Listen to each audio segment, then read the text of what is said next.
À 06h15 le 21 août 1942, le colonel Kona Ichiki se tenait au bord d'une cocotteraie sur Guadalcanal, fixant du regard, de l'autre côté d'un ruisseau peu profond, la ligne défensive américaine qu'il s'apprêtait à attaquer. Il avait derrière lui 917 des meilleurs soldats du Japon, des hommes qui s'étaient entraînés pendant des années, des hommes qui avaient conquis des territoires à travers l'Asie sans connaître la défaite, des hommes qui croyaient, comme Ichiki lui-même le croyait, qu'aucune force occidentale ne pouvait leur résister. Les Américains, de l'autre côté de ce ruisseau, étaient des Marines des États-Unis. Ichiki les avait étudiés avant le départ. Il savait ce que les services de renseignement japonais disaient de ces hommes. Ils étaient mous, ils étaient indisciplinés. Ils manquaient de l'esprit guerrier qui définissait les soldats japonais. Ils céderaient au premier signe d'un assaut déterminé. Dans environ 6 heures, 800 des soldats d'Ichiki seraient morts, et tout ce que le Japon croyait savoir sur les combattants américains commencerait à s'effondrer.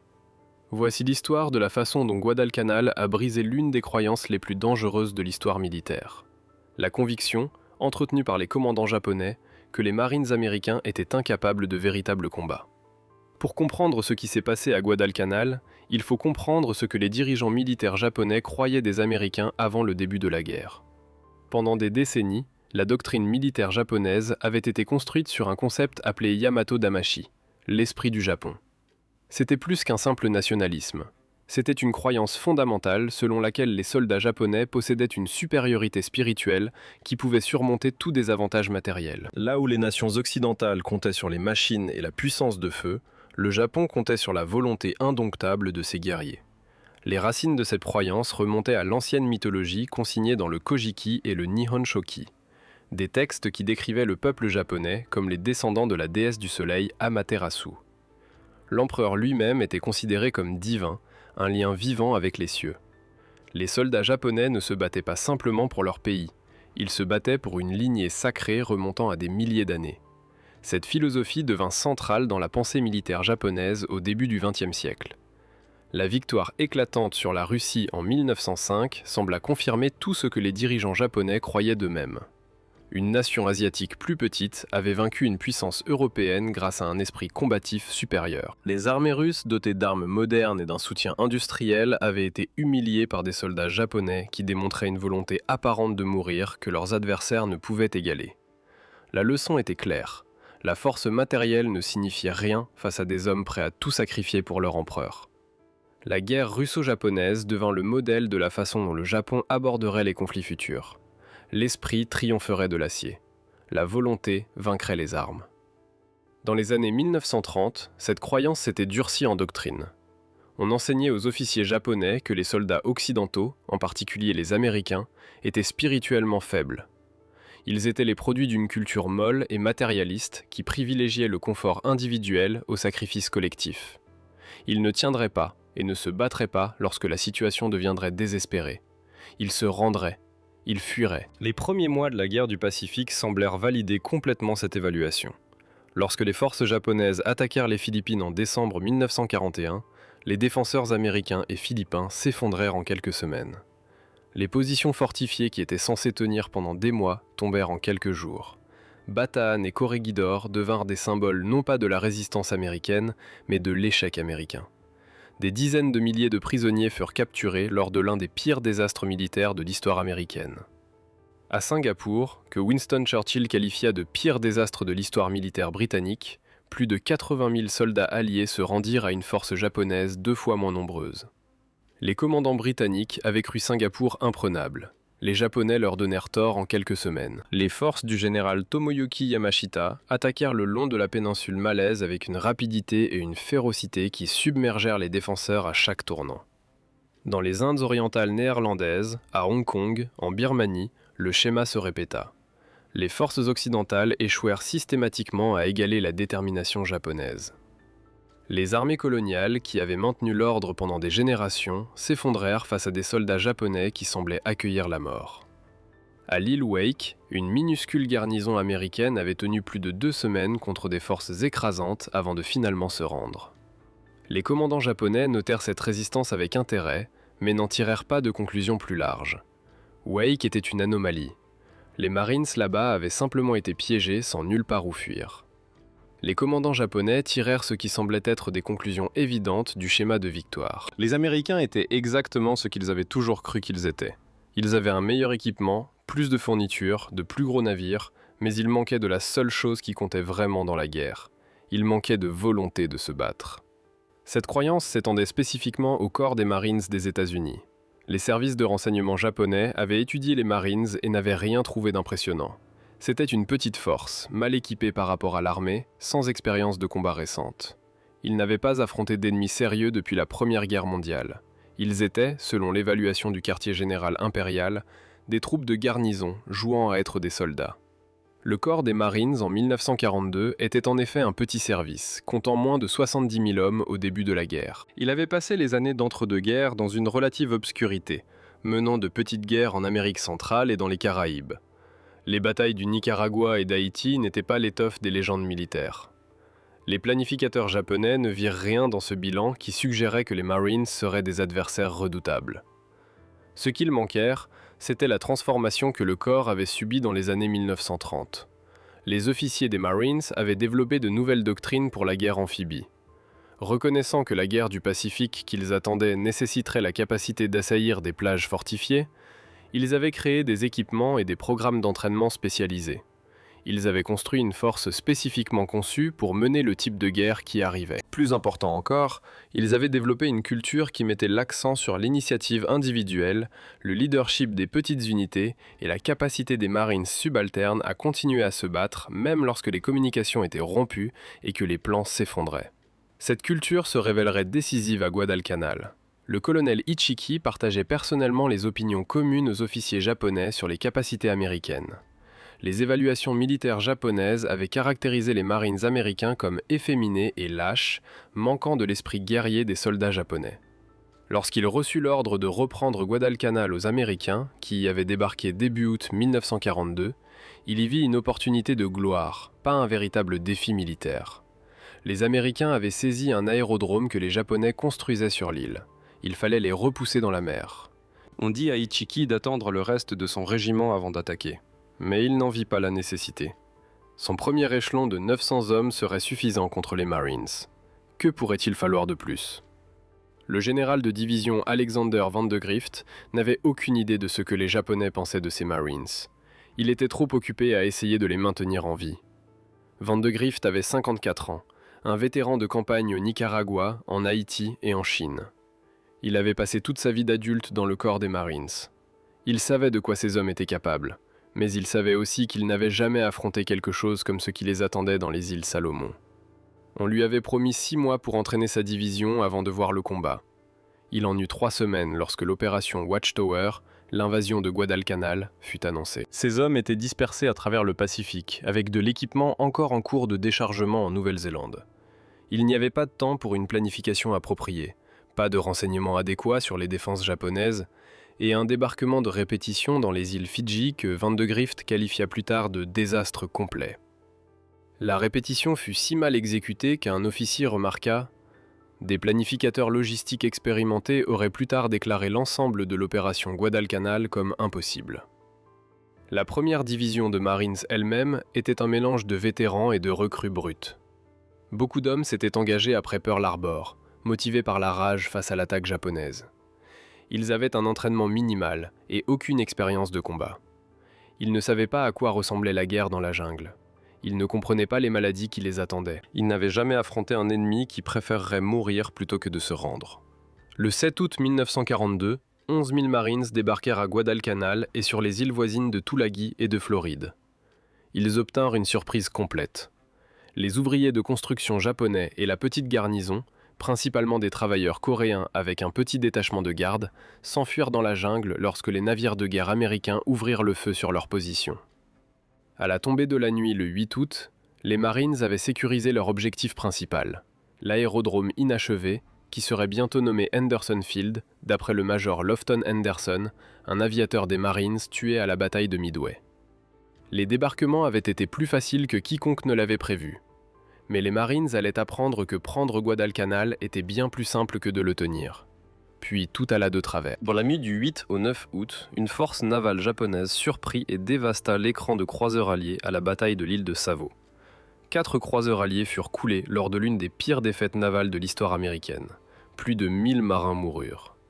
Le commandant naval, le vice-amiral Frank Jack Fletcher, craignant de nouvelles pertes pour ses porte-avions, retira la flotte, emportant avec elle la plupart des fournitures et de l'équipement des Marines qui n'avaient pas encore été déchargés. Les Marines étaient amers d'avoir été abandonnés. Des décennies plus tard, les vétérans parleraient encore du retrait avec colère. Une médaille commémorative frappée en privé après la bataille montrait une main dans une manche d'amiral laissant tomber une patate chaude dans les bras d'un marine avec l'inscription « Feissat Georgius », signifiant que George s'en occupe. Les Marines de Vandegrift étaient bloqués. Ils avaient capturé leur objectif, mais maintenant, ils devaient le tenir avec des munitions limitées, de la nourriture limitée et aucun soutien naval. La moitié de leur fourniture était encore à bord des navires qui s'étaient retirés. Ils n'avaient pas d'équipement lourd. Ils n'avaient pas de renfort à venir. Ils étaient seuls sur une île que les forces japonaises se déplaçaient déjà pour reprendre. Les Marines établirent un périmètre défensif autour de Henderson Field et commencèrent le travail épuisant de finir l'aérodrome avec de l'équipement japonais capturé. Ils récupérèrent les fournitures qu'ils purent trouver. Ils capturèrent des réserves de riz japonaises et en firent leur principale source de nourriture. Ils creusèrent des trous de renard dans le sol volcanique et attendirent la contre-attaque qu'ils savaient venir. La jungle autour d'eux était hostile de façon qu'ils n'avaient jamais imaginée. La chaleur était oppressante, l'humidité suffocante. Les moustiques porteurs de malaria pullulaient partout. En quelques semaines, la maladie mettrait hors de combat plus de Marines que les balles japonaises, mais ils tinrent leur périmètre et continuèrent à travailler sur l'aérodrome. Le 20 août, le premier avion américain atterrit à Henderson Field. Ces avions, qui feraient partie de ce qui deviendrait connu sous le nom de Cactus Air Force, d'après le nom de code allié pour Guadalcanal, se révéleraient essentiels pour tenir l'île. Mais ils n'étaient pas encore prêts lorsque la première contre-attaque japonaise arriva. Ils n'eurent pas à attendre longtemps. Le colonel Ichiki débarqua à Taivu Point dans la nuit du 19 août avec 917 hommes. La reconnaissance aérienne japonaise avait signalé peu de troupes américaines visibles et aucun grand navire à proximité. Un officier d'état-major supérieur de Rabaul avait personnellement survolé les positions des Marines le 12 août et n'avait presque rien vu, concluant que les Américains avaient retiré la plupart de leurs forces. Le quartier général impérial croyait que les Marines avaient abandonné Guadalcanal, ne laissant qu'une garnison symbolique. On dit à Ichiki qu'il pourrait faire face à aussi peu que 2000 défenseurs. En réalité, il y avait 11 000 Marines à Guadalcanal. Mais Ichiki ne le savait pas. Et même s'il l'avait su, cela n'aurait peut-être pas changé ses plans. Il avait une foi absolue dans la supériorité de ses soldats. Son régiment n'était pas une unité ordinaire. Le 28e régiment d'infanterie avait été initialement désigné pour assaillir l'île de Midway lorsque la bataille navale de Midway mit fin à cette possibilité. Le régiment fut redirigé vers Guadalcanal. C'étaient des hommes qui avaient été entraînés pour le type d'opération le plus difficile, un débarquement amphibie contesté contre des positions fortifiées. Ils étaient parmi les meilleurs que le Japon avait. Ichiki laissa 125 hommes comme arrière-garde et commença immédiatement à marcher vers Henderson Field avec le reste de sa force. Ses ordres avaient été d'attendre sur la tête de pont le reste de son régiment, qui arriverait sur des navires de transport plus lents dans quelques jours. Il les ignora. Les Marines s'effondreraient au premier assaut. Il n'y avait pas besoin d'attendre des renforts. Cela ne ferait que partager la gloire qui revenait de droit à ces hommes. Ce qu'Ichiki ne savait pas, c'est que les Marines savaient qu'il arrivait.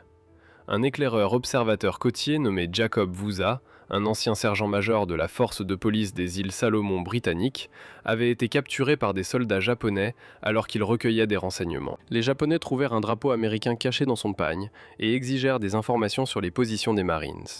Vuza refusa de parler. Les Japonais l'attachèrent à un arbre et l'utilisèrent pour l'entraînement à la baïonnette. Ils le poignardèrent 7 fois dans les bras, la gorge, l'épaule, le visage, la poitrine et l'estomac. Il n'était pas mort. Après le départ des Japonais, Vuza mâcha ses cordes et rampa à travers la jungle sur des kilomètres, saignant de ses blessures. Il atteignit les lignes des Marines et les avertit de l'attaque imminente quelques minutes avant le début de l'assaut d'Ichiki. Vuza survivrait à ses blessures et continuerait à servir aux côtés des Marines tout au long de la campagne. Il recevrait plus tard la Silver Star et serait nommé sergent-major honoraire du corps des Marines. À environ 1h30 le 21 août, Ichiki lança son assaut à travers le banc de sable à l'embouchure d'Alligator Creek, que les cartes américaines étiquetaient incorrectement comme la rivière Tenaru. Les Marines attendaient. La première vague de soldats japonais chargea à travers le banc de sable en criant « Banzai », leurs baïonnettes fixées, s'attendant à ce que les Américains fuient de terreur. C'était ainsi que cela avait toujours fonctionné. C'était ainsi que cela était censé fonctionner. Ce qui se passa ensuite choqua les soldats japonais qui y survécurent. Les Marines ne coururent pas. Ils ne se rendirent pas. Ils ne paniquèrent pas face à un assaut nocturne déterminé. Au lieu de cela, ils tinrent leur position et déversèrent un feu dévastateur sur les Japonais attaquants. Les positions de mitrailleuses le long du ruisseau s'ouvrirent avec une précision dévastatrice. Les armes de calibre 30 refroidies à l'eau, maniées par des Marines qui s'étaient longuement entraînés avec ces armes, décimèrent les vagues d'assaut. Les soldats japonais tombèrent par dizaines, puis par centaines. Le banc de sable devint un terrain de massacre. Ichiki s'était attendu à ce que les Américains craquent lorsqu'ils verraient des soldats japonais chargés avec des baïonnettes fixées, hurlant des cris de guerre. C'était ce qui se passait toujours. Les troupes occidentales ne pouvaient pas résister à la pression psychologique d'une charge Banzai. Leur courage faillirait. Ils fuiraient. Les Marines ne furent pas. Les batteries d'artillerie qui avaient enregistré leur cible avant la tombée de la nuit lâchèrent des obus directement sur les formations d'assaut. La précision du tir américain stupéfia les officiers japonais qui survécurent à la bataille. Chaque voie d'approche semblait être couverte. Chaque avancée était accueillie par un tir coordonné. Lorsque des soldats japonais parvinrent à atteindre les lignes des Marines, ils furent accueillis par un combat rapproché qui égalait leur propre férocité. Les Marines se battirent avec des fusils, des pistolets, des baïonnettes et à main nue. Ils cédèrent du terrain à contre-cœur, puis contre-attaquèrent pour reprendre les positions perdues. Ils ne montrèrent aucune peur et ne demandèrent aucun quartier. Un mitrailleur des Marines, le soldat Al Schmid, fut blessé tôt dans la bataille lorsqu'une grenade explosa près de sa position. Des éclats d'obus le frappèrent au visage, détruisant ses deux yeux. Aveugle, il continua à faire fonctionner son arme au toucher seul. Guidé par son servant qui dirigeait son tir vers le son des Japonais qui approchaient, il resta à son poste jusqu'à l'aube. Au lever du soleil, l'attaque avait complètement échoué. Les hommes d'Ichiki n'avaient rien accompli d'autre que leur propre destruction. Mais la bataille n'était pas terminée. Alors que le soleil se levait, Vandegrift ordonna une contre-attaque. Les Marines du 1er bataillon, 1er Marines, traversèrent le ruisseau en amont et pivotèrent pour encercler les Japonais survivants. Des chars légers rejoignirent l'assaut. Des chars M3 Stuart que les Marines appelaient leur cavalerie de fer. L'encerclement fut méthodique et brutal. Les soldats japonais qui avaient survécu à la nuit se retrouvèrent piégés dans une cocotteraie avec des Marines se refermant sur eux de tous côtés. Certains tentèrent de nager vers la sécurité et furent abattus dans l'eau. Certains se battirent jusqu'à la dernière balle, puis chargèrent avec des baïonnettes. Certains se suicidèrent plutôt que d'affronter la capture. Les chars roulèrent à travers la cocotteraie, leurs mitrailleuses crépitant, écrasant les soldats japonais blessés sous leurs chenilles. Les Marines qui les suivaient ne montrèrent pas plus de pitié que les Japonais n'en avaient montré dans leur conquête à travers l'Asie. La presse américaine assainirait cela plus tard, mais la réalité était brutale. Les Marines avaient absorbé le choc des tactiques japonaises et avaient répondu par une violence écrasante. Un Marine qui participa à la bataille décrivit plus tard les conséquences. Les corps gisaient en grappes ou en tas devant les fosses de tir commandant la langue de sable, comme s'ils n'étaient pas morts individuellement, mais en groupe se déplaçant parmi eux, étaient les chasseurs de souvenirs, se frayant un chemin délicatement, comme s'ils craignaient des pièges. À 17h l'après-midi du 21 août, la bataille de la Tenaru était terminée. Des 917 hommes d'origine d'Ichiki, environ 800 étaient morts. Les survivants, peut-être 128, s'échappèrent dans la jungle et finirent par retourner à Taivu Point. Les pertes des Marines furent de 35 tués et 75 blessés. Le taux d'échange était stupéfiant.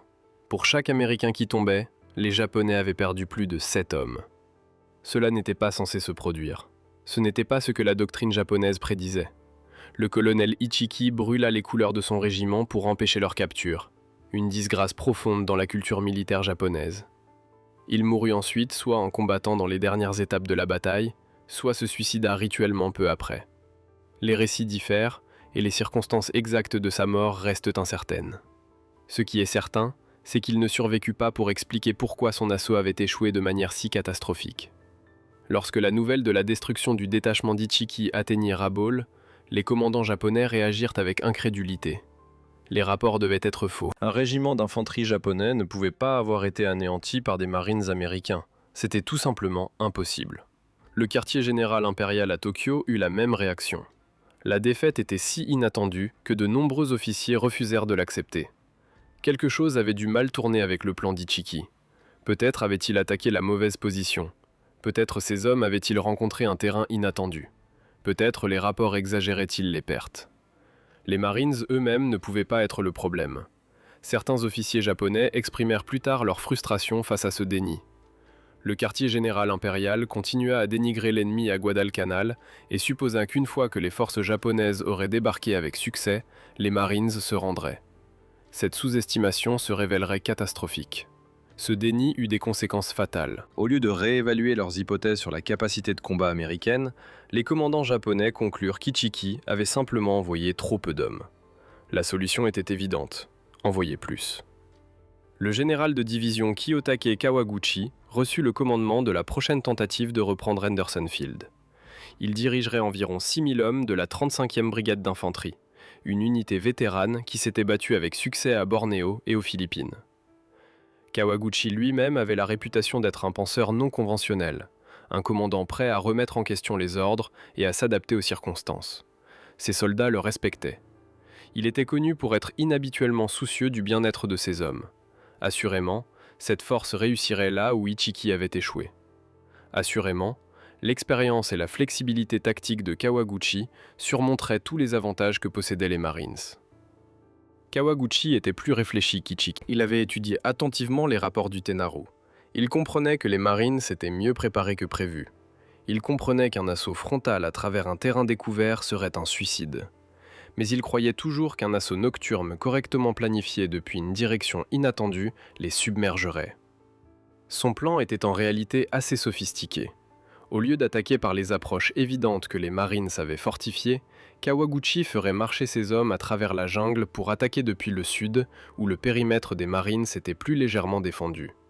Une crête descendant vers Henderson Field offrait une voie d'approche naturelle. Si ces hommes pouvaient s'emparer de cette crête lors d'une attaque nocturne surprise, ils pourraient se déverser à travers la brèche et submerger le terrain d'aviation avant que les Marines ne puissent réagir. La crête n'avait pas de nom en septembre 1942. Après la bataille, elle serait appelée la crête d'Hudson ou Bloody Ridge. Elle deviendrait l'un des morceaux de terrain les plus célèbres de l'histoire du corps des Marines. Kawaguchi débarqua ses forces sur Guadalcanal fin août et début septembre, livrés par des destroyers et des barges qui franchirent le gantelet des attaques aériennes américaines. La marche d'approche à travers la jungle fut bien plus difficile qu'ils ne l'avaient anticipé. Ces hommes luttèrent à travers un terrain qui semblait conçu pour détruire les formations militaires. Les sentiers disparaissaient, les cours d'eau bloquaient les routes. La végétation dense rendait la coordination entre les unités presque impossible. Les unités se séparèrent. Les provisions s'épuisèrent. Les soldats arrivèrent à leur position d'assaut épuisés, affamés et désorganisés. Certains bataillons étaient si perdus dans la jungle qu'ils n'atteignirent jamais du tout les positions d'attaque. Des convois de barges transportant de l'équipement lourd furent repérés par des avions américains et détruits, laissant Kawaguchi sans soutien d'artillerie. Malgré ces problèmes, Kawaguchi restait confiant. Il croyait toujours que l'esprit combatif japonais surmonterait tout obstacle. Il dit à ses officiers que les Marines se rendraient une fois que l'attaque aurait réalisé une percée. Ils ne seraient pas capables de soutenir la résistance contre des soldats japonais déterminés, combattant au corps à corps. La supériorité spirituelle de ces hommes se révélerait décisive. Dans la nuit du 12 septembre 1942, Kawaguchi lança son assaut. Défendant la crête se trouvait une force mixte d'environ 800 Marines provenant principalement du 1er bataillon de raiders et du 1er bataillon de parachutistes sous le commandement du lieutenant-colonel Merritt Edson. C'était parmi les hommes les mieux entraînés du corps des Marines, spécialistes du combat rapproché et de la guerre irrégulière qui avaient déjà vu l'action à Tulagi et lors d'opérations de patrouille autour de Guadalcanal. Edson était un officier remarquable. Il s'était battu au Nicaragua contre les guérilleros de Sandino et avait gagné une réputation comme l'un des commandants les plus agressifs du corps des Marines. Ses cheveux roux lui avaient valu le surnom de Red Mike. Ses hommes le craignaient et le respectaient à la fois. Il savait qu'il ne leur demanderait rien qu'il ne ferait pas lui-même. Edson avait positionné ses hommes soigneusement le long de la crête avec des cibles d'artillerie préenregistrées couvrant les routes d'approche probables. Il soupçonnait qu'une attaque se préparait. Les raids aériens japonais avaient frappé la Crète spécifiquement, ce qui suggérait qu'elle était un objectif. Il avait fait creuser profondément ses hommes et les avait préparés pour un combat. Les Japonais attaquèrent par vagues, hurlant leurs cris de guerre, se jetant contre les positions des Marines avec une détermination fanatique. La jungle éclata en coups de feu. Des fusées éclairantes illuminèrent les formations attaquantes, transformant la nuit en un paysage infernal d'ombres et d'éclairs de bouche à feu. Et encore une fois, les Marines ne cédèrent pas. Les combats sur Bloody Ridge furent parmi les plus intenses de toute la guerre. Les soldats japonais percèrent les lignes des Marines à plusieurs reprises. À un moment donné, ils arrivèrent à quelques centaines de mètres de Henderson Field lui-même. L'issue resta en balance pendant des heures. Les Marines furent repoussés vers leur position défensive finale. Si ces positions tombaient, le terrain d'aviation serait perdu. Mais les Marines tinrent bon. Edson rallia personnellement ses hommes pendant la crise, se déplaçant le long de la ligne sous le feu, dirigeant des contre-attaques, refusant de céder du terrain. Quand les Marines commencèrent à reculer sous le poids des attaques japonaises, Edson se tint à découvert et cria des ordres. « La crête !» leur dit-il. « C'est la crête ! Tenez-la !» Le tir d'artillerie, appelé par les observateurs avancés, dévasta les vagues d'assaut japonaises. Les obus tombèrent avec une précision mortelle, brisant les formations japonaises avant qu'elles ne puissent se masser pour des attaques décisives. La coordination entre l'infanterie sur la crête et les batteries d'artillerie derrière elle fut critique pour la survie. Quand les munitions vinrent à manquer, les Marines combattirent avec des baïonnettes et des crosses de fusil. Le combat corps à corps fit rage à travers la crête, alors que les soldats japonais qui avaient pénétré les lignes étaient traqués et tués. La nuit fut remplie des sons de grenades, du craquement des tirs de fusil et des cris d'hommes blessés. À un moment donné, pendant la deuxième nuit de combat, les soldats japonais s'approchèrent si près de Henderson Field qu'ils pouvaient voir les avions garés.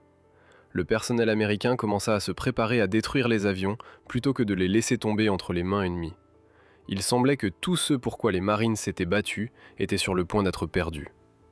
Puis l'attaque japonaise faiblit. La combinaison de la résistance des Marines, du tir d'artillerie et de l'épuisement pur avait brisé l'offensive de Kawaguchi. Ces hommes avaient tout donné, ce n'était pas suffisant. À l'aube du 14 septembre, l'attaque de Kawaguchi avait échoué. Plus de 600 de ces hommes gisaient morts sur la crête et dans les approches de la jungle. Des centaines d'autres étaient blessés. Les survivants se retirèrent dans la jungle, beaucoup d'entre eux mourant de faim, pour commencer une marche cauchemardesque vers l'ouest qui tuerait des centaines d'autres de maladies, de faim et d'épuisement. Vandegrift dit plus tard que l'assaut de Kawaguchi sur la crête fut la seule fois pendant toute la campagne où il eut des doutes sur l'issue. Si les Japonais avaient percé, admit-il, nous aurions été dans une très mauvaise condition.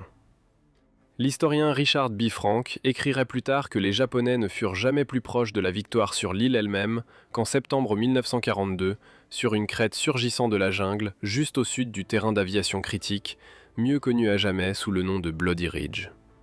Les Marines avaient tenu bon à nouveau, et cette fois, ils avaient tenu contre une force spécifiquement conçue pour les submerger. Les défaites d'Ishiki et de Kawaguchi auraient dû forcer une réévaluation fondamentale des hypothèses japonaises. Elles ne le firent pas. Les commandants japonais intensifièrent leur engagement envers Guadalcanal tout en refusant de reconnaître ce que les batailles avaient révélé sur la capacité de combat américaine. Le problème était systémique. La culture militaire japonaise n'encourageait pas le rapport honnête des échecs. Les officiers qui admettaient que leur plan avait échoué risquaient la disgrâce. Il était plus facile de blâmer les subordonnés, la malchance ou des circonstances inhabituelles que de confronter la possibilité que les hypothèses fondamentales étaient erronées.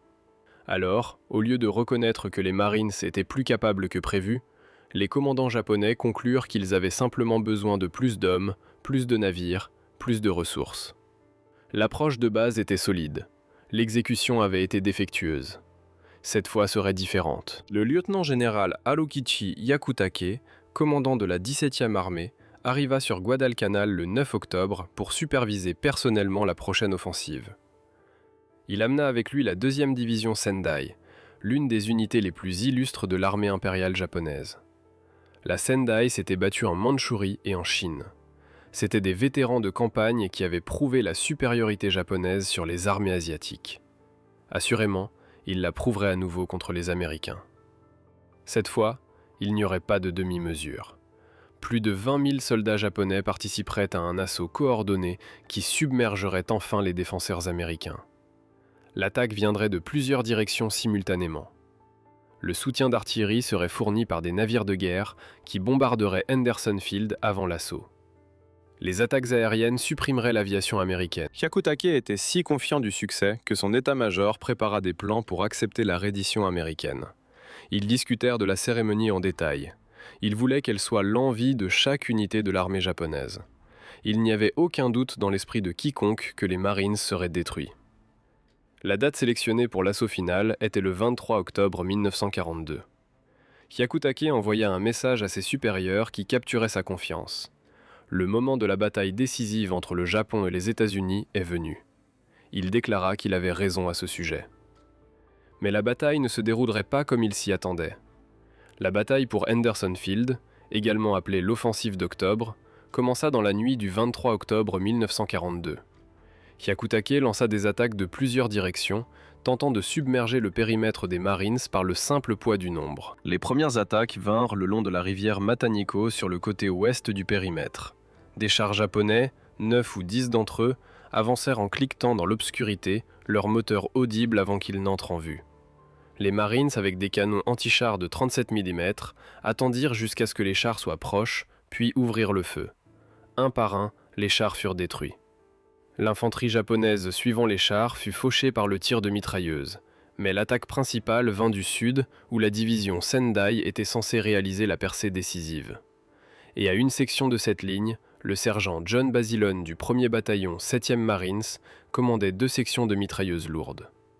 Basilone était connu sous le nom de Manila John, parce qu'il avait servi dans l'armée aux Philippines avant de rejoindre le corps des Marines. Il avait 25 ans, né à Buffalo, New York, et élevé à Raritan, New Jersey, le 6e de 10 enfants dans une famille italo-américaine. Il avait appris son métier pendant ses années dans l'armée et était devenu reconnu comme l'un des experts exceptionnels de la mitrailleuse de calibre 30 dans le corps des Marines. Tout au long de la nuit du 24 et du 25 octobre, sa position fut attaquée par environ 3000 soldats de la division Sendai. Les résultats furent catastrophiques pour le Japon. Basilone combattit toute la nuit et jusqu'au lendemain sans sommeil, sans nourriture, sans repos.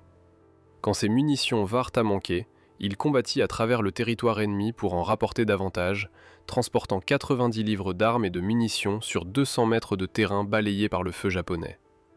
Quand ses servants d'armes furent tués ou blessés, il manœuvra les armes lui-même. Quand les mitrailleuses se bloquèrent à cause de la chaleur du tir continu, il les répara sous le feu, se brûlant les mains sur les canons surchauffés. À un moment donné, les corps ennemis s'empilèrent si haut devant sa position qu'ils bloquèrent son champ de tir. Les Marines durent quitter leur position de combat pour pousser les cadavres de côté afin de pouvoir continuer à tirer. Le soldat de première classe Nash Phillips, qui perdit une main pendant la bataille, décrivit plus tard Basilone lui rendant visite à la tente médicale. Il était pieds nus, et ses yeux étaient rouges comme le feu. Son visage était sale et noir de poudre à canon et de manque de sommeil. Ses manches de chemise étaient retroussées jusqu'aux épaules. Il avait un pistolet 45 glissé dans la ceinture de son pantalon. Il était juste passé voir comment j'allais. Moi et les autres de la section, je ne l'oublierai jamais. Il ne sera jamais mort dans mon esprit. Au moment où les renforts arrivèrent, seuls Basilone et 2 autres Marines de sa section étaient encore debout. Le sol devant leur position était tapissé de morts japonais. Basilone recevrait la médaille d'honneur pour ses actions, devenant le premier Marine enrôlé à gagner la récompense pendant la Seconde Guerre mondiale.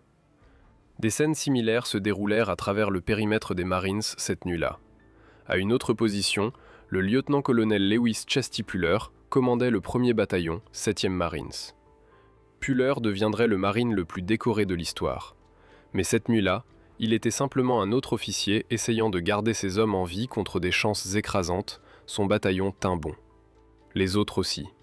L'assaut japonais coordonné, celui qui était censé enfin submerger les défenseurs américains, se brisa contre la même détermination qui avait vaincu Ichiki et Kawaguchi.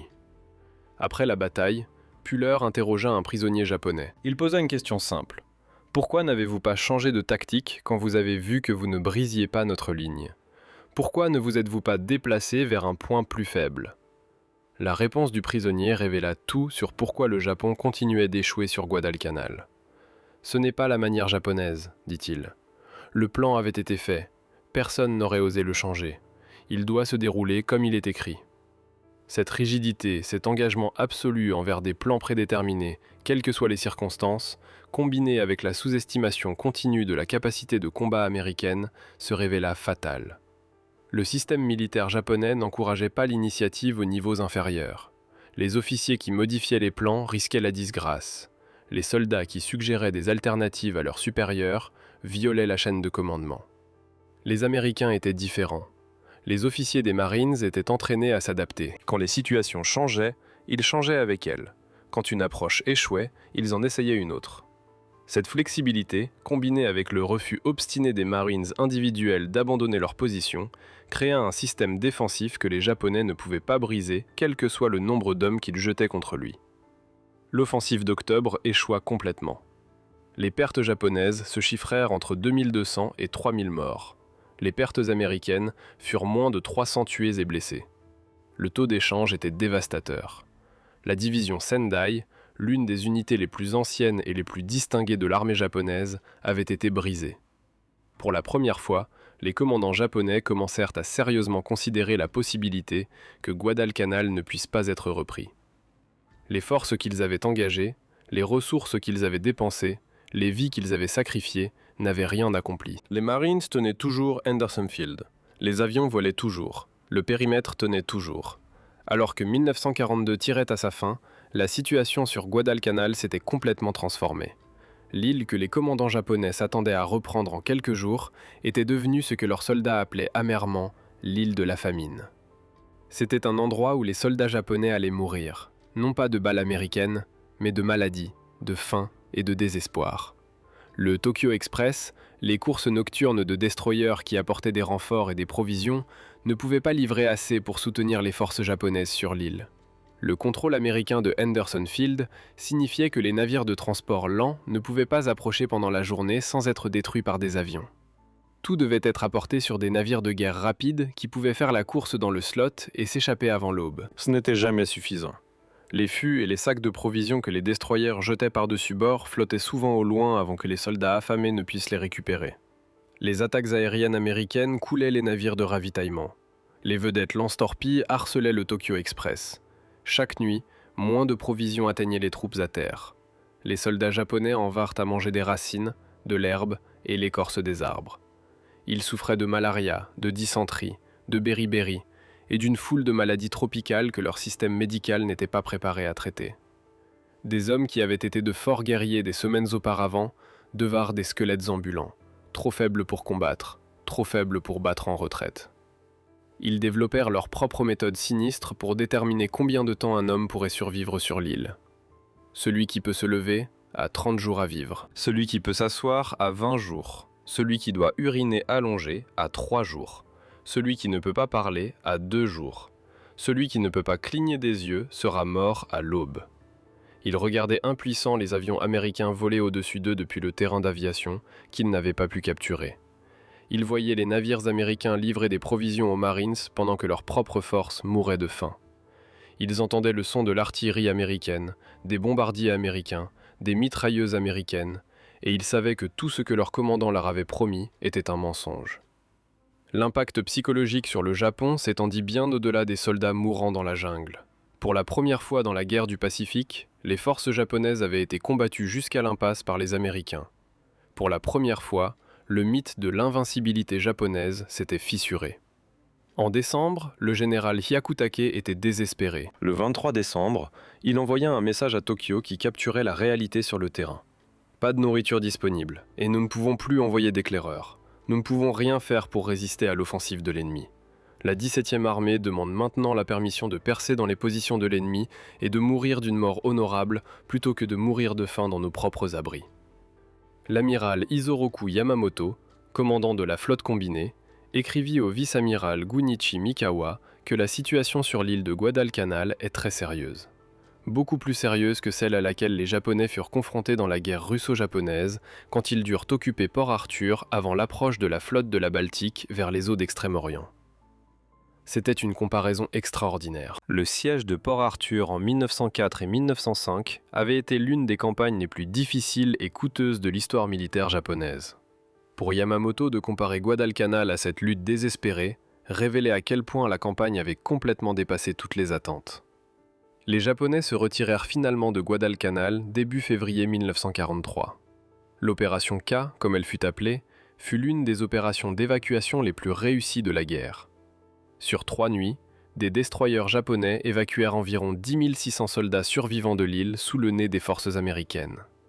Ils laissèrent derrière eux plus de 14 000 morts du combat et 9 000 autres qui avaient péri de maladies et de famine. Pour chaque Américain tué sur Guadalcanal, les Japonais perdirent près de 10 hommes.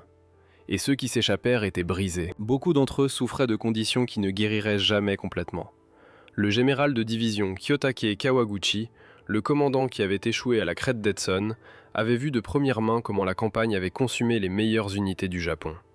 Il comprenait mieux que la plupart ce que les pertes signifiaient pour l'avenir du Japon dans le Pacifique. Il n'exagérait pas. Guadalcanal avait consumé certaines des meilleures unités du Japon. La division Sendai, le régiment Ichiki, la brigade Kawaguchi, tous avaient été brisés contre les défenses des Marines. Les pilotes et les équipages perdus dans les batailles aériennes au-dessus de l'île étaient irremplaçables.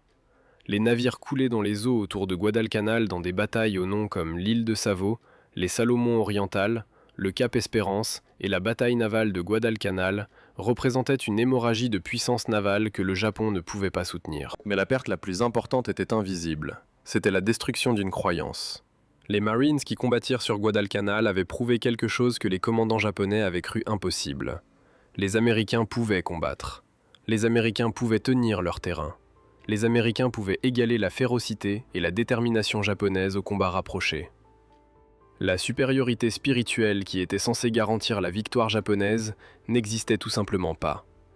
Cette prise de conscience se répandit à travers l'établissement militaire japonais avec un effet dévastateur. Dans les Salomon, en Nouvelle-Guinée, dans chaque campagne ultérieure de la guerre du Pacifique, les commandants japonais feraient face à des adversaires qui ne céderaient pas, ne se rendraient pas et ne fuiraient pas. Les implications tactiques étaient profondes. Les commandants japonais ne pouvaient plus supposer que des attaques nocturnes agressives provoqueraient l'effondrement des lignes américaines. Ils ne pouvaient plus compter sur la supériorité spirituelle pour surmonter les désavantages matériels. Ils devaient combattre les Américains d'égal à égal. Et dans ce type de combat, la production industrielle américaine et la supériorité logistique s'avéreraient décisives.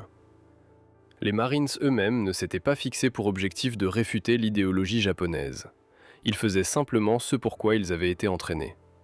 Mais en tenant Henderson Field contre les assauts japonais répétés, ils avaient brisé l'une des hypothèses les plus dangereuses de l'histoire militaire moderne. Les conséquences résonneraient à travers chaque bataille qui suivrait. Le général de division Alexander Vandegrift reçut la médaille d'honneur pour son leadership à Guadalcanal. La citation louait sa ténacité, son courage et son ingéniosité face à un ennemi fort, déterminé et expérimenté.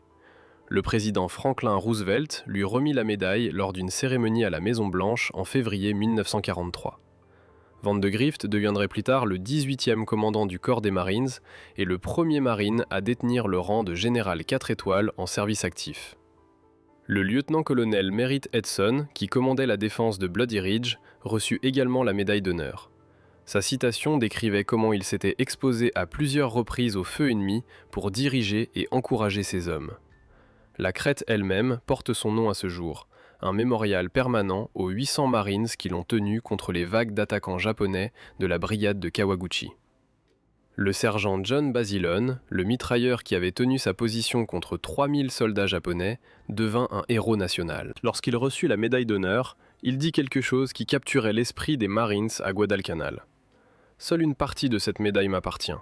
Des morceaux appartiennent aux gars qui sont encore à Guadalcanal. On lui offrit une commission et une affectation sur le territoire américain, des opportunités de passer le reste de la guerre en sécurité, tout en vendant des bons de guerre. Il les refusa. Il demanda à retourner au combat le 19 février 1945. Il fut tué le premier jour de l'invasion d'Iwo Jima, alors qu'il détruisait à lui seul un blocos japonais, puis guidait un char à travers un champ de mines sous un feu nourri. Il reçut à titre posthume la Navy Cross, devenant le seul marine enrôlé de la Seconde Guerre mondiale à recevoir à la fois la médaille d'honneur et la Navy Cross. Il est enterré au cimetière national d'Arlington. La première division de Marines, l'unité qui avait supporté le poids de la campagne de Guadalcanal, était si ravagée par les combats et les maladies qu'elle dut être retirée du Pacifique pour des mois de récupération. Lorsque la division fut déclarée à nouveau prête au combat, elle continua à combattre au Cap Gloucester, à Peleliu et à Okinawa. Le mot Guadalcanal apparaît sur son écusson d'épaule à ce jour. Le surnom de la division, la vieille race, vient des hommes qui y ont combattu. Aujourd'hui, cet écusson d'épaule est un chiffre 1 rouge sur un losange bleu avec la constellation de la Croix du Sud et le mot Guadalcanal en dessous. Chaque marine qui a servi dans la première division depuis 1943 a porté cet écusson, un rappel permanent de ce que leurs prédécesseurs ont accompli sur cette île couverte de jungle. Mais peut-être l'héritage le plus important de Guadalcanal était-il invisible. C'était la destruction d'une idée, la croyance que la supériorité spirituelle japonaise pouvait vaincre n'importe quel ennemi. Cette croyance avait soutenu la confiance militaire japonaise pendant des décennies. Elle avait convaincu les planificateurs japonais qu'ils pouvaient combattre et gagner une guerre contre les États-Unis, malgré de vastes désavantages en capacité industrielle et en ressources. Guadalcanal prouva que c'était faux. Les Marines ne gagnèrent pas parce qu'ils avaient un meilleur équipement. À bien des égards, leurs armes étaient inférieures à celles des Japonais. Le chasseur Zéro était plus maniable que les avions américains. Dans les premiers mois de la guerre, les torpilles japonaises étaient plus fiables. Les tactiques de combat nocturnes japonaises étaient supérieures à tout ce que les Américains possédaient. Ils ne gagnèrent pas grâce à la supériorité numérique. Ils étaient souvent en infériorité numérique. Ichiki attaqua avec 900 hommes contre 11 000 Marines, mais la force de Kawaguchi était comparable à ce que les Marines avaient à disposition pour défendre la crête. Pendant l'offensive d'octobre, les Japonais engagèrent 20 000 hommes contre une force de Marines qui n'était pas significativement plus importante. Ils ne gagnèrent pas grâce à une puissance de feu écrasante. Leurs approvisionnements étaient limités tout au long de la campagne. Les munitions d'artillerie devaient être rationnées. La nourriture était si rare que les Marines perdaient du poids tout au long de la bataille. Les fournitures médicales s'épuisèrent. Tout devait être apporté par bateau ou par avion, à travers des eaux et des cieux contestés par les forces japonaises. Ils gagnèrent parce qu'ils combattirent. Ils tinrent leur position alors que la doctrine disait qu'ils ne devraient pas pouvoir le faire. Ils égalèrent la détermination japonaise avec la leur. Ils démontrèrent que les qualités spirituelles que les commandants japonais croyaient uniques à eux-mêmes étaient présentes dans une mesure égale de l'autre côté de la ligne de bataille. Les dirigeants militaires japonais avaient passé des années à se convaincre que les Américains étaient faibles. Ils croyaient que la démocratie américaine produisait des citoyens qui valorisaient le confort personnel plutôt que le sacrifice collectif. Ils croyaient que le matérialisme américain avait corrompu l'esprit combatif dont tous les vrais guerriers avaient besoin. Ils croyaient que lorsque les Américains feraient face au choix entre la mort et la reddition, ils choisiraient la reddition à chaque fois. Guadalcanal leur prouva qu'ils avaient catastrophiquement tort. Les Marines qui débarquèrent à Guadalcanal en août 1942 étaient pour la plupart de jeunes hommes dans la fin de leur adolescence et au début de la vingtaine. Beaucoup n'avaient jamais quitté leur foyer avant de rejoindre le corps. Ils étaient malades, affamés, sous-approvisionnés et opéraient sans soutien naval pendant des semaines. Ils tinrent un aérodrome contre les troupes les plus élites que l'Empire japonais pouvait envoyer contre eux. Ils firent cela non pas grâce à un mystérieux esprit guerrier, mais grâce à la discipline, l'entraînement et un pur refus obstiné d'abandonner. Ils le firent parce qu'ils étaient des Marines. Ils le firent parce que leurs officiers leur dirent que la crête devait tenir, et ils le crurent. Ils le firent parce que les hommes à côté d'eux comptaient sur eux pour ne pas fuir. Ils le firent parce que c'était ce pourquoi ils s'étaient engagés lorsqu'ils entrèrent dans ces bureaux de recrutement après Pearl Harbor. Lorsque les commandants japonais apprirent ce à quoi leurs soldats faisaient face à Guadalcanal, ils commencèrent à comprendre que la guerre qu'ils avaient déclenchée ne se terminerait pas comme ils l'avaient prévu. Les Américains ne négocieraient pas. Ils ne demanderaient pas la paix. Ils combattraient île par île jusqu'à ce que le Japon lui-même soit menacé. L'amiral Yamamoto avait averti de cela avant le début de la guerre. Dans les 6 à 12 premiers mois d'une guerre avec les États-Unis et la Grande-Bretagne, avait-il dit, je me déchaînerai et remporterai victoire sur victoire. Mais ensuite, si la guerre continue après cela, je n'ai aucune attente de succès. Guadalcanal fut l'endroit où cette prédiction se réalisa. Les 6 mois étaient terminés. La série de victoires avait pris fin. Ce qui restait était une guerre d'usure brutale et épuisante que le Japon ne pouvait pas gagner. Les Marines à Guadalcanal ne savaient pas qu'ils changeaient l'histoire. Ils essayaient simplement de survivre. Ils combattaient la malaria et la dysenterie aux côtés des Japonais. Ils vivaient de riz capturés et d'eau contaminée. Ils perdaient des amis chaque jour à cause du feu ennemi et des maladies tropicales. Mais en tenant cet aérodrome, en refusant de céder, Ils démontrèrent quelque chose qui façonnerait le reste de la guerre du Pacifique. Les Marines américains pouvaient combattre. Les Marines américains n'abandonneraient pas. Et les commandants japonais qui avaient construit toute leur stratégie sur l'hypothèse que les Américains manquaient d'esprit combatif s'étaient révélés complètement dans l'erreur. Le général de division Kiyotake Kawaguchi comprit cela mieux que la plupart. Il avait mené l'assaut sur Bloody Ridge. Il avait vu ses hommes abattus par des Marines qui ne reculeraient pas. Il avait regardé son offensive soigneusement planifiée s'effondrer contre des défenseurs qui égalaient la détermination japonaise avec la leur. Après la guerre, lorsque les historiens lui demandèrent d'évaluer la campagne, il offrit son verdict. Guadalcanal, dit-il, est le cimetière de l'armée japonaise. Il avait raison. Tout ce qui vint après, la campagne de saut d'île en île à travers le Pacifique, la chute de Saipan qui mit les bombardiers américains à portée du territoire japonais, les terribles batailles d'Iwo Jima et d'Okinawa, les bombes atomiques qui mirent finalement fin à la guerre, tout cela grandit à partir de graines plantées sur une île couverte de jungle dans les Salomon, où les marines américains prouvèrent que les commandants japonais s'étaient trompés sur tout. L'armée japonaise avait passé des décennies à se préparer à la guerre avec les États-Unis. Ils avaient étudié la culture américaine. Ils avaient évalué la capacité militaire américaine. Ils avaient conclu que les Américains manquaient de volonté de combattre. Il fallut 6 mois à Guadalcanal pour détruire cette hypothèse à jamais. Aujourd'hui, les champs de bataille de Guadalcanal sont silencieux. La jungle a repris la plupart des positions de combat. Des équipements rouillés et des ossements épars refont surface occasionnellement lorsque les agriculteurs labourent leurs champs.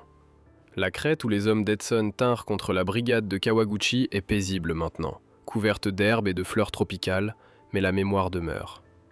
Dans le corps des Marines, Guadalcanal est un terrain sacré. Les hommes qui y ont combattu sont honorés comme le fondement de tout ce qui vint après. Les batailles qu'ils gagnèrent, souvent contre des chances impossibles, établirent une réputation qui porterait le corps à travers le reste de la guerre et dans les conflits qui suivirent. Et au Japon, bien que la bataille soit moins bien rappelée qu'en Amérique, sa signification est comprise par ceux qui étudient la guerre. Guadalcanal fut l'endroit où la marée tourna. Guadalcanal fut l'endroit où le mythe de l'invincibilité japonaise mourut. Guadalcanal fut l'endroit où tout changea. Si vous avez trouvé cette histoire captivante, veuillez prendre un moment pour aimer cette vidéo. Cela nous aide à partager davantage d'histoires oubliées de la Seconde Guerre mondiale. Abonnez-vous pour rester connecté avec ces histoires méconnues. Chacune compte. Chacune mérite d'être rappelée, et nous aimerions avoir de vos nouvelles. Laissez un commentaire ci-dessous pour nous dire d'où vous regardez. Notre communauté s'étend à travers le monde. Des vétérans aux passionnés d'histoire, vous faites partie de quelque chose de spécial ici. Merci d'avoir regardé et merci de garder ces histoires vivantes.